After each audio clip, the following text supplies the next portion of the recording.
بسم اللہ الرحمن الرحیم۔ السلام علیکم دوستو، ویلکم کرتا ہوں عمران آفیشیل نیوز میں۔ تو سعودی گاگا کی طرف سے ایک نیا نوٹیفیکیشن جاری کر دیا گیا، جس میں ان لوگوں نے صاف صاف بتا دیا کہ کئی لوگ یہ بول رہے ہیں کہ ایک ویکسین اگر آپ نے سعودی عرب سے لی ہے اور دوسری ویکسین آپ کسی بھی ممالک سے لے کے سعودی عرب ڈائریکٹ سفر کر سکتے ہیں، تو جن ممالک کو سعودی عرب نے بین کیا ہوا ہے تو اس کی مکمل تفصیلات گاگا نے شیئر کر دی۔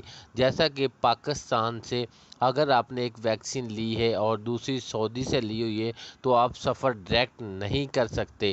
تو جو دونوں ویکسین سعودی عرب سے اگر آپ نے لی ہوئی ہیں تب ہی آپ سعودی کے لیے ڈائریکٹ سفر کر سکتے ہیں، چاہے آپ کسی بھی ممالک سے تعلق رکھتے ہوں۔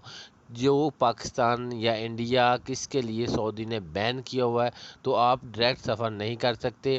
اگر آپ نے ویکسین کی دونوں ڈوز سعودی عرب سے لی ہوئی ہیں ان کے لیے یہ سرکولر ان لوگوں نے جاری کیا ہے۔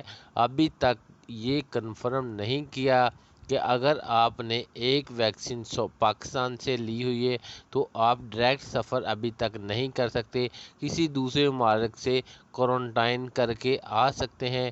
تو اگر آپ نے دونوں ویکسین سعودی سے اپرووڈ شدہ بھی کسی دوسرے ممالک سے لی ہوئی ہیں تو تب بھی آپ ڈائریکٹ سفر نہیں کر سکتے۔